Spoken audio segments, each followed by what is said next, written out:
Hello guys, ഇന്ന് നമ്മളിവിടെ ചെയ്യാൻ പോകുന്നത് ഹ്യുണ്ടായി ഗ്രാൻഡ് ഐ10 2013 എൻജിൻ ഓയിൽ ചേഞ്ച് ആണ്. ഇത് 1.2 ലിറ്റർ പെട്രോൾ എൻജിനാണ്. നമ്മളിന്ന് നമ്മുടെ സ്വന്തം ഗാരേജിലിട്ട് തന്നെയാണ് നമ്മൾ ഓയിൽ ചേഞ്ച് ചെയ്യാൻ പോകുന്നത്. ഇതിനങ്ങനെ പ്രത്യേകം സ്പെഷ്യൽ ടൂൾസ് ഒന്നും വേണ്ട. ആദ്യം തന്നെ നമുക്ക് ഒരു ഗ്ലൗസ് വേണം. നെക്സ്റ്റ് നമുക്ക് വേണ്ടത് ഒരു റാച്ചറ്റാണ്. ഞാൻ ഉപയോഗിക്കുന്ന റാച്ചറ്റിന് ഫോർവേഡും റിവേഴ്സും മെക്കാനിസം ഉള്ള റാച്ചറ്റാണ്. അടുത്ത നമുക്ക് ആവശ്യമുള്ള ടൂളാണ് നമ്മുടെ ഓയിൽ ഫിൽട്ടർ ക്ലാമ്പിംഗ് ടൂളാണ്.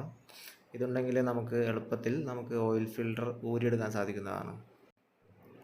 അടുത്തതായി നമുക്ക് ആവശ്യം ഓയിൽ ഡ്രെയിൻ പ്ലഗ് റിമൂവ് ചെയ്യാനുള്ള സോക്കറ്റാണ്. ഗ്രാൻഡ് ഐ10 വരുന്നത് 17 മില്ലിമീറ്ററിൻ്റെ സോക്കറ്റാണ്. സോ അത് ആവശ്യമുണ്ട്. അടുത്തതായി നമുക്ക് വേണ്ടത് നമ്മുടെ കാറിന് കോമ്പാറ്റിബിൾ ആയിട്ടുള്ളൊരു ഓയിൽ ഫിൽറ്ററാണ്. ഞാനിവിടെ മേടിച്ചിരിക്കുന്നത് പ്യൂറോലെറ്റർ എന്ന കമ്പനിയുടെ ഓയിൽ ഫിൽറ്ററാണ്. ഇതിന് 122 രൂപയാണ് ഇതിൻ്റെ വില. അടുത്തത് നമുക്ക് ഏറ്റവും ഇമ്പോർട്ടൻ്റ് ആയിട്ടുള്ള ഒരു സാധനമാണ് എൻജിൻ ഓയിൽ. സോ നമ്മളത് കറക്റ്റായിട്ട് കാറിൻ്റെ സർവീസ് മാനുവൽ നോക്കി തന്നെ പർച്ചേസ് ചെയ്യുക. നമുക്കിപ്പോൾ സർവീസ് മാനുവൽ നോക്കുമ്പോൾ കാണാൻ സാധിക്കും എൻജിൻ ഓയിൽ 1.2 ലിറ്റർ എൻജിന് വരുന്നത് 3.6 ലിറ്ററാണ് എന്ന് കറക്റ്റായി സർവീസ് മാനുവലിൽ എഴുതി വെച്ചിട്ടുണ്ട്. സോ നിങ്ങൾ അത് നോക്കി തന്നെ പർച്ചേസ് ചെയ്യുക നിങ്ങളുടെ കാറിന്. സോ ഞാനിവിടെ വാങ്ങിയിരിക്കുന്നത് 5W30 എൻജിൻ ഓയിലാണ്. അടുത്തത് നമുക്ക് ഓയിൽ എൻജിനുള്ളിലേക്ക് ഒഴിക്കാൻ വേണ്ടിയിട്ട് ഒരു ഫണലാണ്. പിന്നീട് നമുക്ക് ആവശ്യം ഈ ഒരു ടൂളാണ്. ഇത് നമുക്ക് ടൈറ്റായിട്ടുള്ള സ്പേസസുകളിൽ എളുപ്പത്തിൽ നട്ട്സ് റിമൂവ് ചെയ്യാൻ സാധിക്കുന്ന ഒരു ടൂളാണ്. പിന്നീട് നമുക്ക് ആവശ്യം പെനിട്രേറ്റിംഗ് ഓയിലാണ്. അതായത് നമുക്ക് നട്ടും ബോൾട്ടൊക്കെ ടൈറ്റ് ആയിരിക്കുകയാണെങ്കിൽ ഇത് യൂസ് ചെയ്ത് റിമൂവ് ചെയ്യാം. സോ നമുക്ക് തുടങ്ങാം. ആദ്യമായി തന്നെ നമുക്ക് കാറിൻ്റെ ബോണറ്റ് ഓപ്പൺ ചെയ്യാം. അതിനുശേഷം നമ്മൾ കാറിൻ്റെ അടിയിൽ, അതായത് ഫ്രണ്ട് സൈഡിൽ അടിയിലേക്ക് നോക്കുകയാണെങ്കിൽ നമുക്ക് കാറിൻ്റെ ഡ്രെയിൻ പ്ലഗും കാറിൻ്റെ ഓയിൽ ഫിൽറ്ററും ഇരിക്കുന്നത് കാണാൻ സാധിക്കും. ഈ കാണുന്നതാണ് ഗ്രാൻഡ് ഐ10ൻ്റെ ഓയിൽ ഫിൽറ്ററിൻ്റെ ലൊക്കേഷൻ. ഈ കാണുന്നതാണ് ഇതിൻ്റെ ഓയിൽ ഡ്രെയിൻ പ്ലഗ്. 17 mm ആണ് ഇതിൻ്റെ സൈസ്. നമ്മൾ 17 മില്ലിമീറ്റർ സോക്കറ്റ് ഉപയോഗിച്ചാണ് ഇത് റിമൂവ് ചെയ്യാൻ പോകുന്നത്. അതിനുവേണ്ടി നമുക്ക് ഒരു ഓയിൽ ക്യാച്ച് പാൻ കാറിനടിയിലേക്ക് നീക്കി വെക്കേണ്ടതാണ്. ഓയിൽ നമുക്ക് കളക്ട് ചെയ്യാൻ വേണ്ടിയാണ് ഈ ക്യാച്ച് പാൻ വെക്കുന്നത്. കുറച്ച് മുന്നോട്ട് നീക്കി വേണം ഓയിൽ ക്യാച്ച് പാൻ വയ്ക്കാൻ, ഇല്ലെങ്കിൽ നിലത്ത് മുഴുവൻ ഓയിലാകാൻ സാധ്യതയുണ്ട്. അതിനുശേഷം നമ്മൾ 17 മില്ലിമീറ്ററിൻ്റെ സോക്കറ്റ് ഉപയോഗിച്ച് ഓയിൽ ഡ്രെയിൻ പ്ലഗ് ലൂസ് ചെയ്യുകയാണ്. അത് ലൂസ് ചെയ്തതിന് ശേഷം അത് മുഴുവനായി ഊരിയെടുക്കണം. ഊരിയെടുക്കുമ്പോൾ സൂക്ഷിക്കേണ്ട ഒരു കാര്യം എന്താണെന്ന് വെച്ച് കഴിഞ്ഞാൽ, ഓയിൽ ഡ്രെയിൻ പ്ലഗ് ഓയിലിൻ്റെ ഫോഴ്സ് കാരണം ചിലപ്പോൾ തെറിച്ച് പോകാൻ സാധ്യതയുണ്ട്. അത് തെറിച്ച് ഓയിൽ ക്യാച്ച് പാനിൽ വീണ് കഴിഞ്ഞാൽ നിങ്ങൾ അത് മുങ്ങി തപ്പിയെടുക്കേണ്ടി വരും. അതുകൊണ്ട് തന്നെ നിങ്ങളത് സൂക്ഷിച്ച് പയ്യെ വേണം റിമൂവ് ചെയ്യാൻ. ഓയിൽ ക്യാച്ച് പാൻ കറക്റ്റ് പൊസിഷനിലാണോ ഇരിക്കുന്നത് എന്ന് ചെക്ക് ചെയ്യേണ്ടതാണ്. ഇല്ലെങ്കിൽ ഓയിൽ നിലത്ത് പോകാൻ സാധ്യതയുണ്ട്.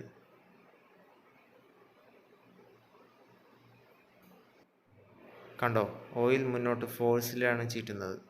അതുകൊണ്ടാണ് ഓയിൽ ക്യാച്ച് പാൻ മുമ്പിൽ തന്നെ വയ്ക്കണമെന്ന് പറഞ്ഞത്.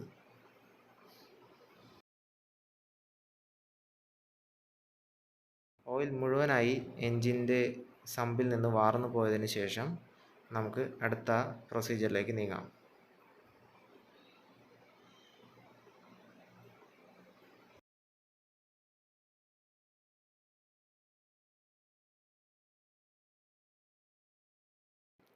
അടുത്തതായി നമുക്ക് ഓയിൽ ഡ്രെയിൻ പ്ലഗ് സെറ്റ് ചെയ്യാം. അതിനായി ഓയിൽ ഡ്രെയിൻ പ്ലഗിൻ്റെ അറ്റത്ത് നിങ്ങൾക്ക് ഒരു സിൽവർ കളറിലുള്ള ഒരു വാഷർ കാണാം.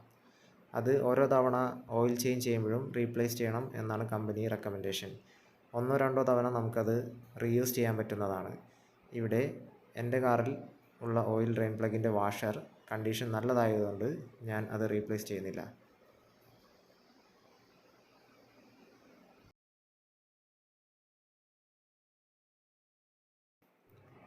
വാഷർ റീപ്ലേസ് ചെയ്തതിന് ശേഷം നമുക്ക് ഓയിൽ ഡ്രെയിൻ പ്ലഗ് തിരിച്ച് അതിലേക്ക് സ്ക്രൂ ചെയ്യാം. ആദ്യം കൈകൊണ്ട് നന്നായി തിരിച്ച് കയറ്റി ത്രെഡെല്ലാം കറക്റ്റ് ഓക്കെ ആയി വീണെന്ന് ഉറപ്പുവരുത്തിയതിന് ശേഷം മാത്രം സ്പാനർ ഉപയോഗിച്ച് അല്ലെങ്കിൽ റാച്ചറ്റ് ഉപയോഗിച്ച് അത് ടൈറ്റ് ചെയ്ത് ഒരു സ്നഗ് ഫിറ്റ് ചെയ്യേണ്ടതാണ്. സൂക്ഷിക്കുക, ഓയിൽ ഡ്രെയിൻ പ്ലഗ് ഒരിക്കലും ഓവറായി ടൈറ്റ് ചെയ്യരുത്. കറക്റ്റ് ഫോഴ്സിൽ ടൈറ്റ് ചെയ്തില്ലെങ്കിൽ ഓയിൽ പാൻ സ്ട്രിപ്പ് ആവാൻ ചാൻസ് ഉണ്ട്. അതിലൂടെ പിന്നെ ഓയിൽ ലീക്ക് സ്റ്റാർട്ടാകും. പിന്നീട് നിങ്ങൾ ഓയിൽ പാൻ ഫുൾ ആയി റീപ്ലേസ് ചെയ്യേണ്ടി വരും.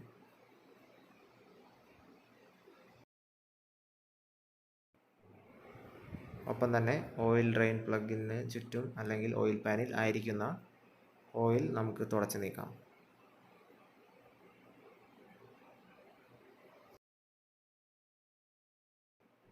അടുത്തതായി നമുക്ക് കാറിൻ്റെ ഓയിൽ ഫിൽറ്റർ റിമൂവ് ചെയ്യാം. അതിനായി ഞാൻ നേരത്തെ പരിചയപ്പെടുത്തിയ ഓയിൽ ഫിൽറ്റർ ക്ലാമ്പിംഗ് ടൂൾ ഉപയോഗിച്ച് ആൻറ്റി ക്ലോക്ക് വൈസ് റൊട്ടേറ്റ് ചെയ്ത് കഴിഞ്ഞാൽ ഓയിൽ ഫിൽറ്റർ റിമൂവ് ആയി വരുന്നതാണ്. ഓയിൽ ഫിൽറ്റർ ലൂസ് ആയതിനു ശേഷം പതിയെ കൈകൊണ്ട് തിരിച്ച് നമുക്ക് ഓയിൽ ഫിൽറ്റർ റിമൂവ് ചെയ്തെടുക്കാവുന്നതാണ്. ഓയിൽ ഫിൽറ്റർ റിമൂവ് ചെയ്യുന്നതിനോടൊപ്പം നിങ്ങൾക്ക് കാണാൻ സാധിക്കും എൻജിനുള്ളിലെ ഓയിൽ പുറത്തേക്ക് വരുന്നത്. എൻജിൻ നന്നായി കൂൾ ആയതിനു ശേഷം മാത്രമേ ഓയിൽ സർവീസ് ചെയ്യാൻ പാടുള്ളൂ. കാരണം എൻജിൻ ഓയിൽ നല്ല ചൂടായിരിക്കും. ഈ പഴയ ഓയിൽ ഫിൽറ്റർ ഒരിക്കലും റീയൂസ് ചെയ്യാൻ പാടുള്ളതല്ല. പുതിയ ഓയിൽ ഫിൽറ്റർ ഇൻസ്റ്റാൾ ചെയ്യുന്നതിന് മുമ്പായി നമുക്ക് ആദ്യം തന്നെ ഓയിൽ ക്യാൻ പൊട്ടിച്ച് റെഡിയാക്കി വയ്ക്കാം.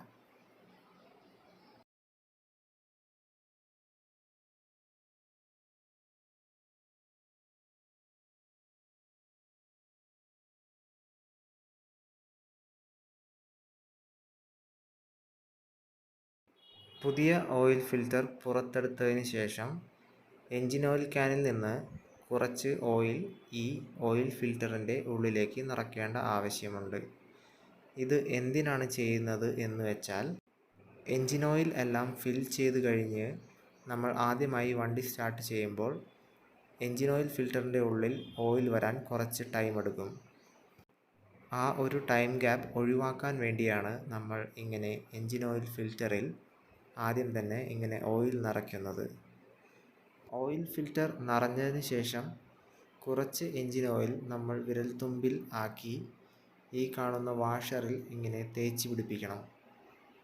വാഷറും ഡ്രൈ ആകാതിരിക്കാൻ വേണ്ടിയാണ് നമ്മൾ ഇങ്ങനെ ചെയ്യുന്നത്.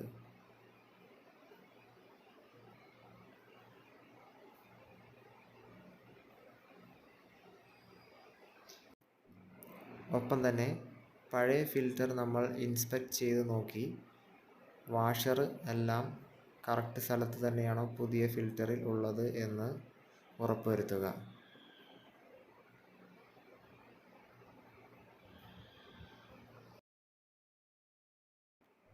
അതിനുശേഷം എൻജിൻ ഓയിൽ ഫിൽറ്റർ റിമൂവ് ചെയ്തതിന് നേരെ ഓപ്പോസിറ്റായി നമ്മൾ എൻജിൻ ഓയിൽ ഫിൽറ്റർ ഇൻസ്റ്റാൾ ചെയ്യേണ്ടതാണ്. ക്ലോക്ക് വൈസ് ആണ് എൻജിൻ ഓയിൽ ഫിൽറ്റർ ഇൻസ്റ്റാൾ ചെയ്യാൻ വേണ്ടി തിരിക്കേണ്ടത്.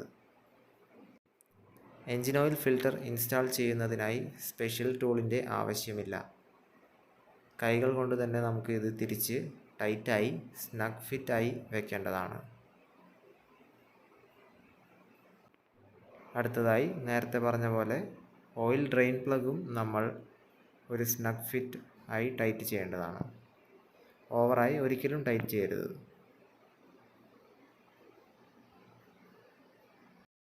ഓയിൽ ഫിൽറ്ററും ഓയിൽ ഡ്രെയിൻ പ്ലഗും തിരികെ ഇൻസ്റ്റാൾ ചെയ്തതിന് ശേഷം നമുക്ക് ഓയിൽ ഫിൽ ചെയ്യാം. ഓയിൽ ഫിൽ ചെയ്യാൻ വേണ്ടി നമ്മൾ ആദ്യം ഓയിൽ ഫില്ലിംഗ് ക്യാപ്പ് റിമൂവ് ചെയ്യണം. ഓയിൽ ഫില്ലിംഗ് എളുപ്പമാക്കാൻ വേണ്ടി നമ്മൾ ഒരു ഫണൽ എൻജിൻ ഓയിൽ ഫില്ലിംഗ് ഹോളിന് മുകളിലായി വെച്ച് കൊടുക്കണം. അടുത്തതായി ഒരു വേസ്റ്റ് ക്ലോത്ത് നമ്മൾ ഓയിൽ ഫില്ലിംഗ് ഹോളിൻ്റെ ചുറ്റും ഇങ്ങനെ വിരിച്ചു കൊടുക്കണം. അത് എന്തിനാണെന്ന് വെച്ച് കഴിഞ്ഞാൽ നമ്മൾ ഓയിൽ ഒഴിക്കുന്ന സമയത്ത് കുറച്ച് പുറത്തേക്ക് പോകാൻ സാധ്യതയുണ്ട്. അത് നമ്മുടെ എൻജിൻ കമ്പോണൻസിൽ കോണ്ടാക്റ്റ് വരാതിരിക്കാൻ വേണ്ടിയാണ് നമ്മളിങ്ങനെ തുണി വിരിക്കുന്നത്. സർവീസ് മാനുവലിൽ പറഞ്ഞിരിക്കുന്നത് പോലെ നമ്മൾ കറക്റ്റ് 3.6 ലിറ്റർ എൻജിൻ ഓയിൽ എൻജിനിൽ ഫിൽ ചെയ്യേണ്ടതാണ്. ഒരിക്കലും കുറഞ്ഞു പോകാൻ പാടുള്ളതല്ല. അതിനുശേഷം തിരികെ നമ്മൾ ഓയിൽ ഫില്ലിംഗ് ക്യാപ്പ് അടച്ചു വയ്ക്കുക. നമ്മൾ ഫിൽ ചെയ്ത ഓയിലിൻ്റെ അളവ് കൃത്യമാണോ എന്ന് നോക്കാൻ വേണ്ടി നമ്മൾ ഓയിൽ ഡിപ്സ്റ്റിക് ഊരി നോക്കേണ്ടതാണ്. അതിൽ ഓയിൽ ലെവൽ മാക്സിമത്തിൽ ആണെങ്കിൽ നമ്മൾ ഫിൽ ചെയ്ത ഓയിലിൻ്റെ അളവ് കൃത്യമാണ്. Thank you for watching.